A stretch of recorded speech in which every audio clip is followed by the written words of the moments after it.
May kabuang 64.6 grams ng hinihinalang shabu na may market value na 439,280 pesos ang na-recover ng mga otoridad sa isinigawang drug buy-bust operation dakong alas 11:27 ng gabi noong Marso 18 sa Barangay Bayo Pequeño, Anini, Antique. Kinilalang subject person na si alias Francis, 48 taong gulang, walang asawa, isang HVI at residente ng Barangay Butuan, Anini. Na-recover sa suspect ang isang buy-bust item, 5 piraso ng hinihinalang shabu at dagdag na 4 na sachet sa kanyang possession, 7,000 pesos marked money at isang motorsiklo. Sinubukan pang tumakas ng suspect sakay ng kanyang motorsiklo, ngunit nahuli ito ng mga operatiba. Isinigawa ang operasyon ng pinagsanib na puwersa ng Antique Police Provincial Office, Provincial Drug Enforcement Unit kasama ang Anini Municipal Police Station at PDEA 6 Antique Office.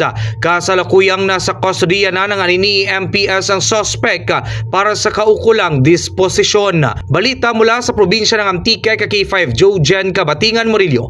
Para sa kampiyon na balita, serbisyo publiko at kasiyahan sa Pilipinas, ang kampiyon na estasyon K5 News FM. K5 News FM.